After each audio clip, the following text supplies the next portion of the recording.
Hi hello welcome to my channel. ನಾನು ನಿಮ್ಮ ಪಲ್ಲವಿ ಪ್ರಕಾಶ್. ಇವತ್ತಿನ ಬ್ಲಾಗಲ್ಲಿ ನಾನು ಒಂದು ಸ್ನ್ಯಾಕ್ಸ್ ರೆಸಿಪಿನ ಮಾಡ್ತಾಯಿದ್ದೆ. ಹಾಗೆ ನಿಮ್ಮ ಜೊತೆ ಒಂದು ರೆಸಿಪಿ ವಿಡಿಯೋನ ಶೇರ್ ಮಾಡೋಣ ಅಂತ ಹೇಳಿಬಿಟ್ಟು ನಾನಿವತ್ತು ಗೋಳಿ ಬಜ್ಜಿ ಅಥವಾ ಮೈಸೂರು ಬಜ್ಜಿ ಅಂತಲೂ ಕೂಡ ಕರೀತಾರೆ.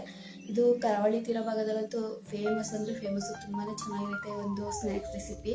ಟೀ ಜೊತೆ ಮತ್ತು ಯಾರು ನೆಂಟರು ಬಂದಾಗ ಈ ಒಂದು ಸ್ನ್ಯಾಕ್ಸ್ ರೆಸಿಪಿನ ಮಾಡ್ಕೊಡೋದ್ರಿಂದ ತುಂಬಾ ಚೆನ್ನಾಗಿರುತ್ತೆ. ಬನ್ನಿ ಫ್ರೆಂಡ್ಸ್, ಇದನ್ನು ಹೇಗೆ ಮಾಡೋದಂತ ನೋಡ್ಕೊಂಬರೋಣ. ಮೊದಲು ನಾನಿಲ್ಲಿ 1 ಕಪ್ ಆಗೋಷ್ಟು ಮೈದಾ ಹಿಟ್ಟನ್ನ ತಗೊಂಡು ಒಂದು ಬೌಲಲ್ಲಿ ಹಾಕೊಂತಾ ಇದ್ದೀನಿ. ಅದಕ್ಕೆ ನಾನು ಜೀರಿಗೆನ ಸೇರಿಸ್ತಾ ಇದ್ದೀನಿ. ಹಾಗೆ ತೆಂಗಿನಕಾಯಿನ ಈ ರೀತಿ ಸಣ್ಣದಾಗಿ ಪೀಸ್ ಮಾಡಿ ಹಾಕೋಬೇಕು, ತುರ್ದೇ ಹಾಕ್ಬಾರ್ದು, ಏಕೆಂದ್ರೆ ತಿನ್ಬೇಕಾದ್ರೆ ಸಿಗ್ಬೇಕು ಅದಕ್ಕೋಸ್ಕರ.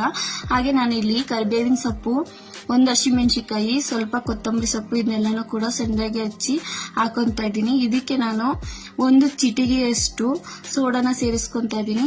ಜಾಸ್ತಿ ಹಾಕ್ಬೇಡಿ ಫ್ರೆಂಡ್ಸ್, ಅಡಿಗೆ ಸೋಡಾನ 1 ಚಿಟಿಕೆ ಅಷ್ಟೇ ಹಾಕೊಳ್ಳಿ. ಹಾಗೆ ರುಚಿಗೆ ಎಷ್ಟು ಬೇಕೋ ಅಷ್ಟು ಉಪ್ಪನ್ನು ಕೂಡ ಸೇರಿಸ್ಕೊಂಡು ಆದಷ್ಟು ಫ್ರೆಶ್ ಆಗಿರೋ ಮೊಸರನ್ನೇ ತಗೊಳ್ಳಿ.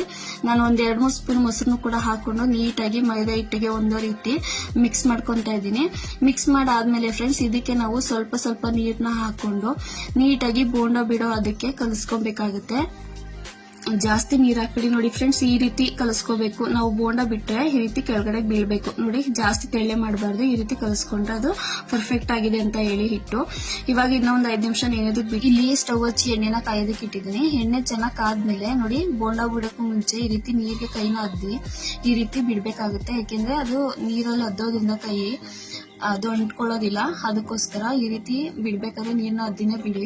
ಇವಾಗ ಎಲ್ಲಾ ಬೋಂಡಗಳು ಇದೇ ತರ ಬಿಟ್ಕೊಂತಾ ಇದೀನಿ. ನೀವೇನಾದ್ರು ಮಕ್ಕಳು ಸ್ಕೂಲಿಂದ ಬಂದಾಗ ಸ್ನಾಕ್ಸ್ ಏನಾದ್ರು ಮಾಡ್ಕೊಡ್ಬೋದು ಅಂದ್ರೆ ಈ ರೀತಿನೂ ಕೂಡ ಮಾಡ್ಕೊಳ್ಬಹುದು. ತುಂಬಾ ಅಂದ್ರೆ ತುಂಬಾ ಚೆನ್ನಾಗಿರುತ್ತೆ ಇದು. ಈಗ ನೋಡಿ ಫ್ರೆಂಡ್ಸ್, ಒಂದ್ ಕಡೆ ಎಲ್ಲ ಬೆಂದಿದೆ, ಇನ್ನೊಂದ್ ಕಡೆ ತಿರ್ವಾಕೊಂತ ಇದೀನಿ. ಇದು ಎಣ್ಣೆನಲ್ಲಿ ಬೋಂಡನ ಯಾವ ರೀತಿ ಕರಿತೀವಿ ಅದೇ ರೀತಿ ಕರ್ಕೋಬೇಕಾಗುತ್ತೆ. ಇವಾಗ ನೋಡ್ಬೋದು ಫ್ರೆಂಡ್ಸ್, ನೋಡಿ ಈ ತರ ಕಲರ್ ಬಂದಾಗ ಅದು ಪರ್ಫೆಕ್ಟ್ ಆಗಿ ಆಗಿದೆ ಅಂತ ಹೇಳ್ಬಿಟ್ಟು ನಾನು ಇದನ್ನ ಎಲ್ಲಾನು ಪ್ಲೇಟ್ ತೆಗೆದಾಕ್ತಾ ಇದ್ದೀನಿ. ಹಾಗೆ ನನ್ನ ಯೂಟ್ಯೂಬ್ ಚಾನಲ್ ಪಲ್ಲವಿ ಪ್ರಕಾಶ್ 1362 ಇದಕ್ಕೆ ಸಬ್ಸ್ಕ್ರೈಬ್ ಮಾಡಿ. ಹಾಗೆ ಪಕ್ಕದಲ್ಲಿರ್ತಕ್ಕಂಥ ಬೆಲ್ ಐಕನ್ ನ ಕ್ಲಿಕ್ ಮಾಡಿ. ನಾನು ಹಾಕ್ತಕ್ಕಂಥ ಎಲ್ಲಾ ನೋಟಿಫಿಕೇಶನ್ ಕೂಡ ಬರುತ್ತೆ.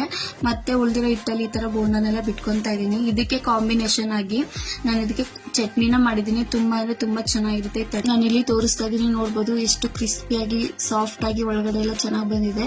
ಬೇಗನೆ ಆಗ್ತಕ್ಕಂಥ ಇದು ಒಂದು ಸ್ನ್ಯಾಕ್ಸ್ ರೆಸಿಪಿ. ಸೊ ಈ ವಿಡಿಯೋ ಇಷ್ಟ ಆದ್ರೆ ಲೈಕ್ ಮಾಡಿ, ಶೇರ್ ಮಾಡಿ, ಸಪೋರ್ಟ್ ಮಾಡಿ. Thank you friends.